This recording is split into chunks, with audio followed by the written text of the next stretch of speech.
No? Oh, I need my mind. Okay, question number one is where do I draw my inspirations? At different stage of my career, I draw my inspiration from different places. But ultimately in the beginning, I drew my inspiration from my dream, from things I wanted to accomplish. So that's my driving force. That is a fuel the fuel that fuels me is my dream. So that is, and also I remember many years ago, I have this collage. I have a book that I will collect pictures of things I like. I remember, I used to have a home before. Then in my entrepreneurship, then, I couldn't afford it, then I lost my home. So then I moved into an apartment. And so when I had an apartment, you had a home before and then you had an apartment. That's not too sexy, And so what did I do? Then I would then go clip the magazine. It doesn't have to be a big house. It could be just a picture of an island, with a beautiful marble island, And I would clip that, or it could be a beautiful, cozy bathroom, beautiful one, and I clip that. So I have a collage of pictures that inspire me, that fuels me. Because, ultimately, we have to, those are little things that inspirations I draw from. All I wanted was like a little, it doesn't have a big, huge mansion. It's a little cozy place with a little garden. So those are things that inspire me. So I have a collage book that I look at all the time. So that's on one point of my career, that's what inspired me. Now, what inspires me are your stories. Each and every time when I travel, it's very tiring. We landed here, literally change and then go talk to people. Meetings after meeting. Let me tell you my story. I remember when I first built Indonesia, I would take a flight, midnight flight, red-eye flight from LA, got to Taipei at 5 o'clock in the morning, and then their flight to Indonesia not until 2 o'clock. So at the lounge, you roam around for 6 hours, then you fly for 6 hours, got over here, and you know what, back then, Yen doesn't yield. There's no mercy. You just work. So I got here, changed, a little messy in my hair, and then boom, I will go talk to people until late. Like they don't let you rest, So you work and work and work until you drop, and then I go to my room like drop dead, And I would do that a few days, and then I would go home. And when I go home, I don't rest. At that time my son's only 6 years old.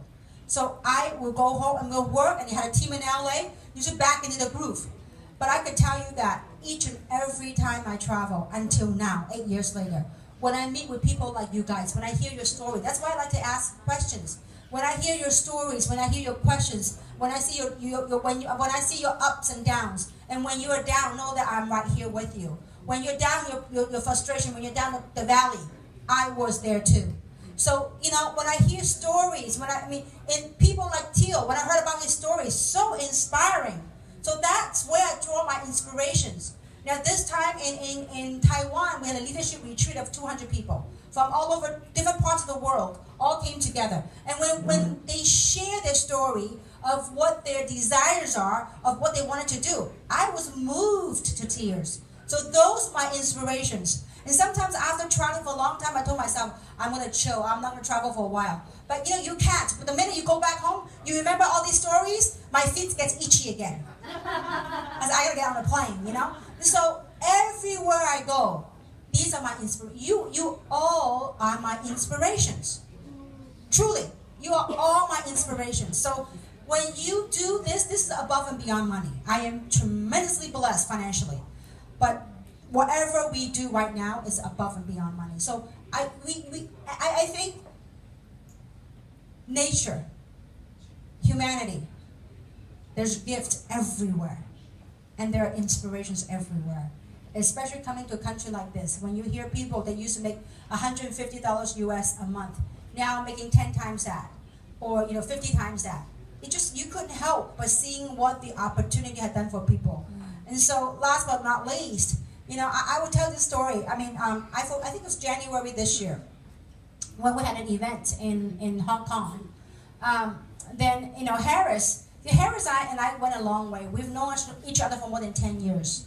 And I remember my first time to Hong Kong, I met Harris. He would take me to take buses, like public transportation. And I said, Harris, you walk so fast, can you slow down? You know how Harris walked, right? Yeah. He walked a lot slower in Jakarta. You should see him how he walked in Hong Kong. Really, really fast. And I was wearing my high heel, right? And, now when I go to Hong Kong, he had drivers picking me up. And, beginning of this year, he had invited me to the brand new home that he bought, where his mom and his family stayed together. Just watching his mom, how proud his mom was about his son. That look is priceless. That look is worth every ounce of my efforts, tirelessly, different parts of the world. So that is my inspiration. You watch people's parents, watching so happy, so content about their children's success. That is my inspiration. So I draw my inspiration from everywhere, even from today. I mean, just your presence. That's my gift, and that's my inspiration. So I hope that answers your question.